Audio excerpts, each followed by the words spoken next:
കണ്ണങ്കാലിലെ നീര് അല്ലെങ്കിൽ പീഡൽ എഡിമ, ഇത് രണ്ട് കാലുകളിലും വന്നു കഴിഞ്ഞാൽ നമ്മൾ ബൈപീഡൽ എഡിമ എന്ന് പറയും.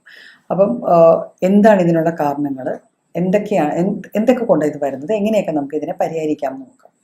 സാധാരണഗതിയിൽ എന്താണ് ഞാൻ ഈ കണ്ടീഷൻ പറയുമ്പോൾ നമ്മുടെ ഈ പാദസരം വീഴുന്ന സ്ഥലം, അതായത് ആങ്കിൾസ് അല്ലെങ്കിൽ നമ്മുടെ ഉപ്പൂറ്റിക്ക് മേലെയുള്ള ഭാഗവും നമ്മുടെ കാലിൻ്റെ പൊത്തപ്പുറവും കാലിൻ്റെ മേൽഭാഗത്തും നീര് വന്ന് കെട്ടുക.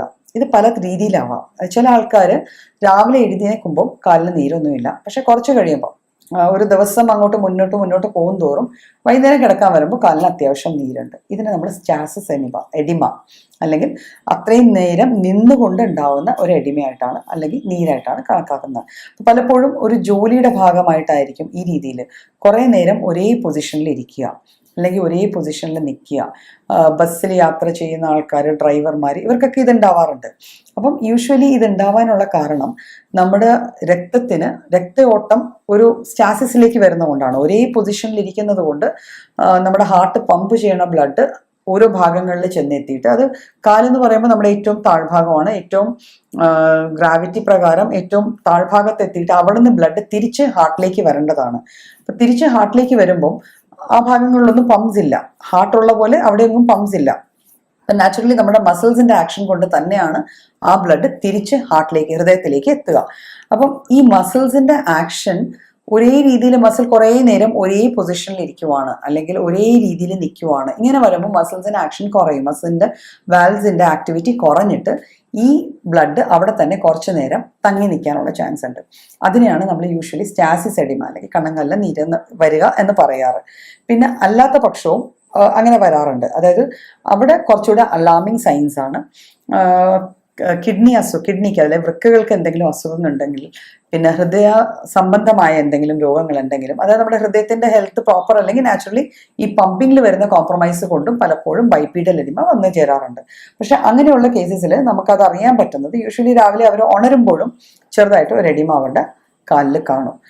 ഒരു റീനൽ ഡിസീസ് അല്ലെങ്കിൽ ഒരു വൃക്കരോഗം അല്ലെങ്കിൽ ഒരു കാർഡിയാക് ഇഷ്യൂ, ഹൃദ്രോഗവും ഉള്ളൊരു വ്യക്തിക്കാണ് കണ്ണങ്കാലിൽ നീര് വരുന്നതെങ്കിൽ സ്വാഭാവികമായിട്ട് അവർ രാവിലെ എഴുന്നേൽക്കുന്ന സമയത്ത് മുതൽ അവരുടെ കാലിൽ കുറച്ച് നീരെങ്കിലും കാണും, മുഖത്തും നീര് വരാനുള്ള ചാൻസസ് കാണുന്നുണ്ട്.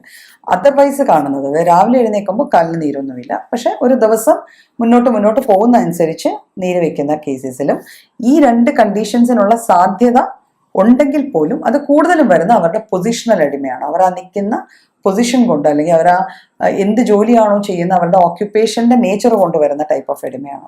അപ്പൊ ഇത് നമുക്ക് പരിഹരിക്കാൻ ചെയ്യാവുന്ന ചെറിയ ചെറിയ കാര്യങ്ങൾ, ലിമിറ്റേഷൻസിനുള്ളിൽ ചെയ്യാവുന്ന കാര്യങ്ങൾ പരമാവധി മൂവ് ചെയ്യാൻ നോക്കുക. കുറച്ച് മൂവ് ചെയ്യും തോറും നമ്മുടെ കാലിലെ മസിൽസ് ആക്റ്റീവ് ആവുകയും അതിന്റെ വാൽവ്സിന് കുറച്ചുകൂടെ വർക്കൗട്ട് ചെയ്യാൻ പറ്റുകയും ചെയ്യും.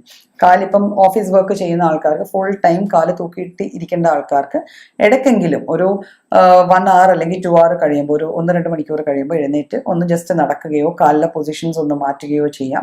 ആ രീതിയിൽ പതുക്കെ കാൽപ്പത്തി ഉയർത്തുകയും താത്തുകയും അങ്ങനെ ചെറിയ ചെറിയ രീതിയിൽ ചെറിയ മൂവ്മെന്റ്സ് കൊടുത്തു കഴിഞ്ഞാൽ, നമ്മൾ മൂവ്മെന്റ്സ് വരുമ്പോൾ തന്നെ ആ ബ്ലഡിന്റെ സ്റ്റാഗ്നേഷൻ, അവിടെ കെട്ടിക്കിടക്കുന്ന ബ്ലഡിന് സ്റ്റാഗ്നേഷൻ ആയിഷു കുറച്ച് റിസോൾവ് ചെയ്തിട്ട് നമുക്ക് ഈ നീര് കുറച്ച് കുറയ്ക്കാൻ പറ്റും.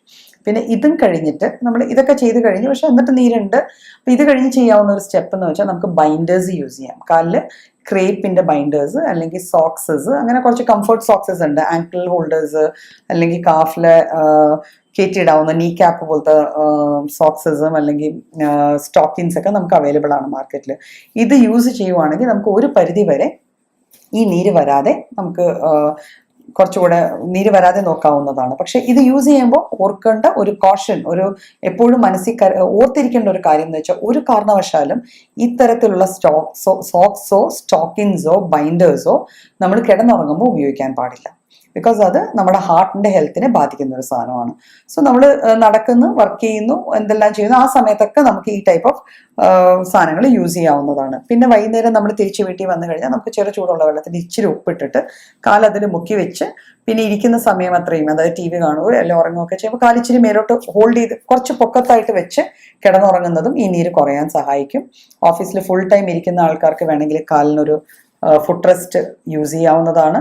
പിന്നെ ഇങ്ങനെ നീര് വരുന്ന ആൾക്കാർ പ്രത്യേകം ശ്രദ്ധിക്കണം, അവർ പാദരക്ഷകൾ അല്ലെങ്കിൽ ചെരുപ്പുകൾ സെലക്ട് ചെയ്യുമ്പോൾ അതൊരിക്കലും ഈ രീതിയിൽ നീര് വരുന്ന സാഹചര്യത്തെ കൂട്ടുന്ന രീതിയിലുള്ളതായിരിക്കരുത്. അതായത് ഭയങ്കരമായിട്ട് ഹൈ ഹീൽഡ് ആയിട്ടുള്ളത് അല്ലെങ്കിൽ ടോട്ടലി ഫ്ലാറ്റ് ഹീൽഡ്, ഈ ടൈപ്പ് ഓഫ് ചെരുപ്പുകൾ സെലക്ട് ചെയ്യാണ്ടിരിക്കുക.